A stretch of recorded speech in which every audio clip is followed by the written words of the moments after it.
given how Manchester City have played, particularly since the last time that you played them in December, and I know you'd prefer to finish first, but were you to finish second, as you are now, behind them, have you given any thoughts as to how much of an achievement that would be because of the context of their season? Our focus is just on this one game and not where we're going to end up.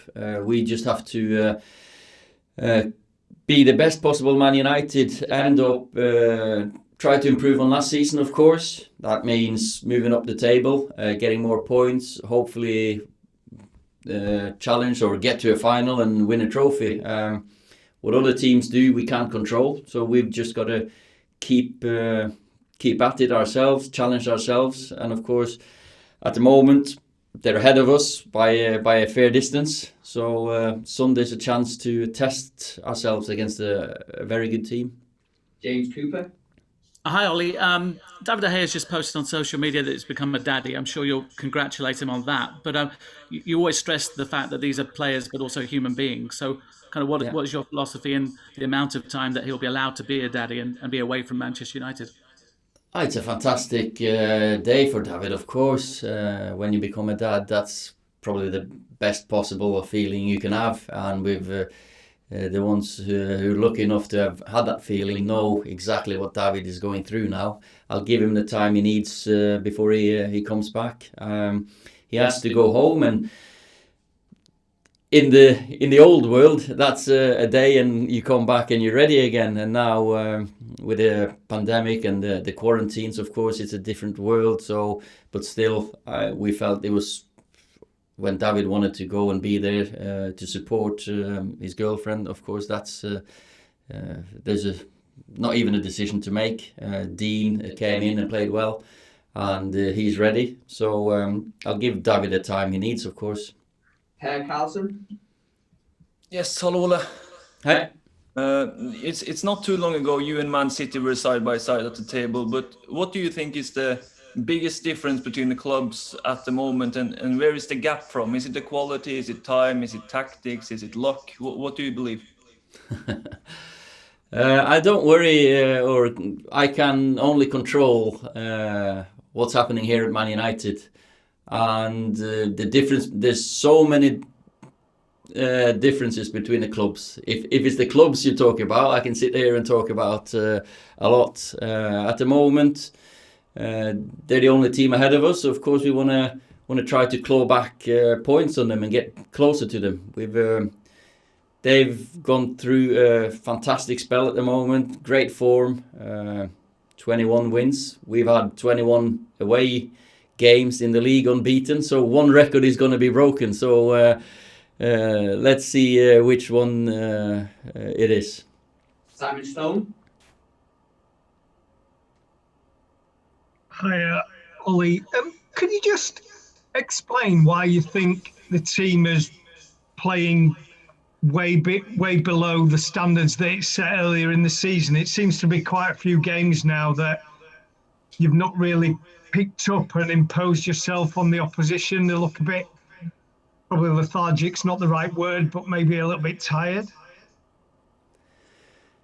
You know, when you get the results that you get, sometimes you seem or tend to forget about the performances, and you look back at the games. Yeah, the West Brom game wasn't the best quality, but we felt there's improvement to be made on that one. The Palace game, of course, if you compare that one to last year's game against Palace, not very dissimilar. But we had 2 or 3 fantastic moments that, say, Marcus and Anthony, the 2 goals that they scored in that game, that was like the spark. Really, really top-class football. Still, in the Premier League, when the opposition don't make mistakes like Palace never did, you have to earn the right with the quality, and we just lacked a little bit of that in the last few games.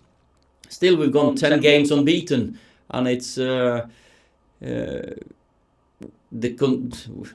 say 3 weeks ago, 4 weeks ago, we couldn't defend. Then we were really well attacking wise. That's a narrative anyway. now the narrative is that we can't score a goal. It's been a week without us scoring goals. It's not long ago we really played some fantastic football against Sociedad, some good goals against Newcastle, Southampton. So it's sometimes margins, you know, in football. So and that little step back now, 1 day extra recovery before this derby. Hopefully we can get our spark back. Laurie Whitwell. Hi Ole, on those margins, often it is sort of particular quality that the players possess. The investor call last night revealed United's finances. When you look at Manchester City, they've got a different model. How do you view sort of competing with Manchester City in the transfer market? There's a few players that they've got that I think United have looked at. There's a few players that you've got that City have looked at. How do you view that competition between the two clubs?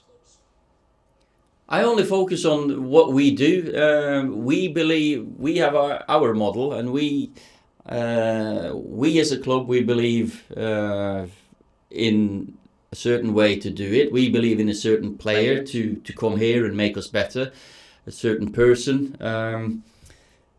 I don't think it's my place to comment on any other clubs and compare us with others, because that's every club do their own business their own way, and at the moment, of course, they're in great form, they're doing really well, but my focus and our focus is what we can control, and that's ourselves. Simon Peach. Hi Ollie. Just wondering if Martial, Pogba and Lindelof will be available on Sunday, and secondly, forgive me, I can't keep up with our own regulations, never mind Spain's. Will David be available for the remaining 5 matches of March for Manchester United, or is it going to be Dean now for those fixtures? As soon as David travels back, we just have to follow the rules and government rules. So yeah, I expect him to be available very soon. Not too far. You're making up stories that's been in the press this morning is not fair on our fans. Not fair on David. We allowed him to go back, of course, because he wanted to be there with his girlfriend, and we want our players back as soon as possible. But there's a human being in there that we had to look after, and that David was there for this fantastic day for him and his girlfriend and his family. So I don't know when he'll be back. It won't be long before he comes. So it was easy when I travelled back from the Euros. I think Noah was born on a Friday, and I played against Spain on the Tuesday, travelling back on a Sunday, no quarantines, nothing. So the world's a different place, but still, this is the biggest occasion in any parent's lives. So we allowed him to go. But Dean did well against Palace, and I'm sure he's looking forward to this City game as well. He's had that experience already this season in the Carabao Cup, so that'll stand him in good stead. Paul Hurst. Hi Ollie, you had a really good season last year against the kind of more established teams, but it's not quite been the case this time around. What do you kind of put that switch down to? Good question, and we've looked at it. I think we've been in a strange sort of way. We've been more that you might not agree with. We've been more positive. We've been going high press in more or less every game, on the front foot, trying to pin the teams back, especially when they had the ball. Last year, maybe we relied more on the counter-attacks, dropped deep, defended really well, maybe hung on, which as a coach or a manager, sometimes that's the worst feeling ever, to be defending in and around your box, because any little quality from your opponent and you've conceded. So we've tried to go more positive.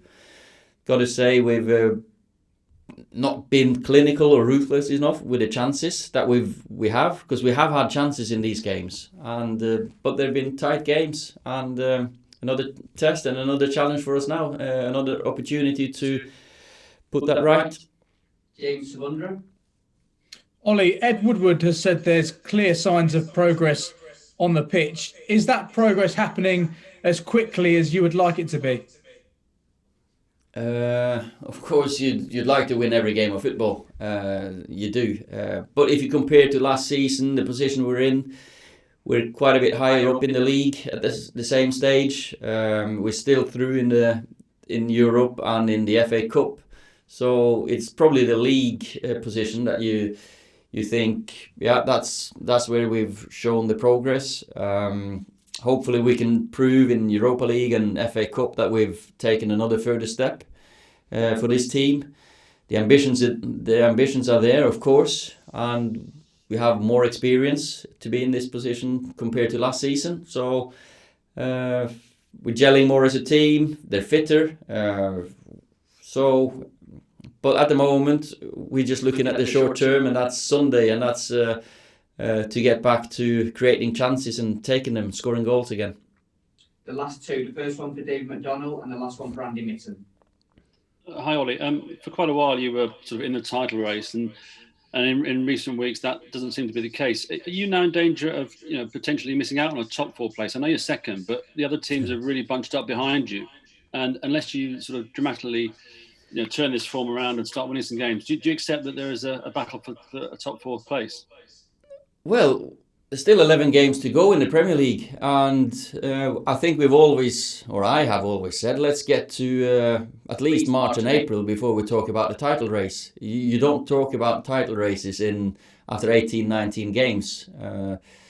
We've given ourselves a very good chance to improve on last season by the position we're in. I'd rather be in the position we're in now compared to the position we were in last season. So, but of course, Premier League, there's loads of quality teams, there's loads of good teams. So we know that what we can control is ourselves, and if we do our jobs and get as many points as we think we can do, I'm sure we'll be up there. Andy Mitten. Hi, Ollie. Hi.